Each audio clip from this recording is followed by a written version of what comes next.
കോൺഗ്രസ് വക്താവ് വസന്ത് സിറിയക്ക് കൂടെ നമ്മോടൊപ്പം ചേരുന്നുണ്ട്. ശ്രീ വസന്ത്, ഇന്നിപ്പോൾ ഈ പ്രതിപക്ഷം ഒരു പ്രതിഷേധത്തിലേക്ക് കടന്നിരിക്കുകയാണ്. അനിശ്ചിതകാല സത്യാഗ്രഹത്തിലേക്കാണ് ഇപ്പോൾ പ്രതിപക്ഷം കടന്നിരിക്കുന്നത്. ഈ ആഭ്യന്തര വകുപ്പിന് കീഴിൽ നടക്കുന്ന ഇത്തരം സംഭവങ്ങളിൽ വേണ്ട രീതിയിലുള്ളൊരു നടപടി അത് സർക്കാരിന്റെ ഭാഗത്തുനിന്നും ഉണ്ടാകുന്നില്ല എന്നുള്ള ആരോപണങ്ങളൊക്കെ കുറച്ച് അധികമായി ഉയർന്നു വരുന്ന ഒരു സാഹചര്യമാണല്ലോ. താങ്കൾ എങ്ങനെയാണ് ഈ ഒരു വിഷയത്തെ നോക്കിക്കാണുന്നത്? നോക്കൂ, ഈ സർക്കാരിന്റെ കാലത്ത്, ഒന്നാം പിണറായി വിജയന്റെ കാലത്ത് മുഖ്യമന്ത്രി നേരിട്ട് ആഭ്യന്തര വകുപ്പ് കൈകാര്യം ചെയ്യുന്നു എന്ന് പറഞ്ഞപ്പോൾ നമ്മൾ അടക്കമുള്ളവർ വിശ്വസിച്ചത് ഈ പോലീസിനെ മുഴുവൻ അങ്ങ് ഉദ്ധരിച്ചു കളയാൻ പോകുന്നു എന്നാണ്. പക്ഷെ എന്താണ് ഉണ്ടായത്? പിണറായി വിജയൻ കാലത്ത് പോലീസ് അഴിഞ്ഞാടുകയാണ്. സൂപ്പർ ആഭ്യന്തര വകുപ്പ് മന്ത്രിയായി ADGP അജിത് കുമാർ ഈ പോലീസ് സേനയെ മുഴുവൻ ചെന്നായിക്കൂട്ടമാക്കി വാർത്തെടുത്തത് നമ്മൾ കണ്ടതാണ്. പിണറായി വിജയന് വേണ്ടി അല്ലെങ്കിൽ അദ്ദേഹത്തിന്റെ പാർട്ടിക്ക് വേണ്ടി റോന്ത് വിൽക്കുക, കവാത്ത് പോകുക, കാവൽ നിൽക്കുക, ഏതെങ്കിലും RSS BJP നേതാക്കളുമായി സഖ്യമുണ്ടാക്കാൻ വേണ്ടി പാലമായി പ്രവർത്തിക്കുക, ഇതൊക്കെയായിരുന്നു പോലീസിന്റെ പണി. ഇപ്പോഴും അവർ ആ പണി തന്നെയാണ് ചെയ്യുന്നത്.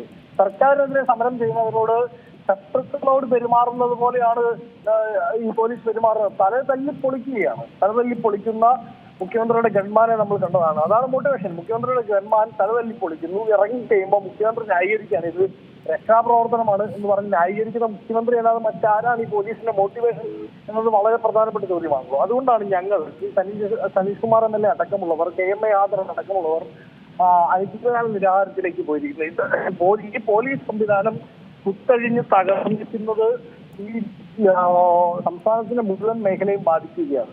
നോക്കൂ, ഈ പോലീസിന് അവർക്ക് വെളിയിലേക്ക് ഇറങ്ങാൻ വീട്ടിന് ഡീസൽ അടിക്കാൻ പൈസ കൊടുക്കാൻ പോലും ഈ സർക്കാരിന് സാധിക്കുന്നില്ല. കഴിഞ്ഞ ഓണക്കാലത്ത് പോലീസിന്റെ നേതൃത്വത്തിൽ ഒരു സ്പെഷ്യൽ ടീമിനെ ഇവർ നിയോഗിച്ചു. എന്തിനാ പറയുക? കരിഞ്ചന്തയും പൂഴ്ത്തിവെപ്പും തടയാൻ വേണ്ടി.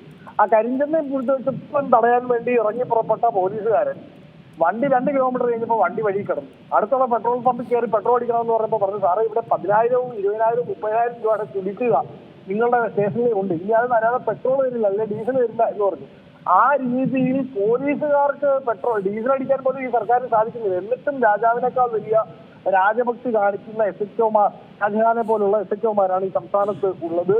അവർ ഞങ്ങളുടെ സഹപ്രവർത്തകരുടെ തലതള്ളി പൊളിക്കാനും ഞങ്ങളുടെ സഹപ്രവർത്തകരെ കൈകാര്യം ചെയ്യാനും ക്രൂരമായി പീഡിപ്പിക്കാനും ഒക്കെ ഇറങ്ങി പുറപ്പെട്ടാൽ, ഒന്ന്, ഞങ്ങൾ ഇന്ന് നിയമസഭയിൽ ചെയ്തതുപോലെ രാഷ്ട്രീയപരമായ പോരാട്ടം; 2, ശ്രീ ശുചിത്വം വർഗീയതയും ഒക്കെ ചെയ്തതുപോലുള്ള നിയമപരമായ പോരാട്ടം; 3, ഞങ്ങൾ കഴിഞ്ഞ ദിവസങ്ങളിൽ ഇവരുടെ വീടുകളിലേക്ക് നടത്തിയ മാർച്ച് ഉണ്ടല്ലോ, വരും ദിവസങ്ങളിൽ ഇവന്മാർ ഈ കാക്കി ഉള്ളിയിട്ട് വെളിയിലേക്ക് ഇറങ്ങുമ്പോൾ ഞങ്ങളുടെ സഹപ്രവർത്തകർ അവരെ രാഷ്ട്രീയപരമായി നേരിടും എന്നതിലും യാതൊരു സംശയമില്ല. ആ രാഷ്ട്രീയ പോരാട്ടം, ഈ പോരാട്ടമൊക്കെയായി ഞങ്ങൾ ഇറങ്ങി പുറപ്പെടുകയാണ്. ഈ ചെന്നായി കൂട്ടത്തെ നിലയ്ക്ക് നിർത്തിയിട്ടേ, മര്യാദ പഠിപ്പിച്ചിട്ടേ ഇനി കോൺഗ്രസിന് വിശ്രമമുള്ളൂ എന്നുള്ളതാണ് ഞങ്ങളുടെ തീരുമാനം.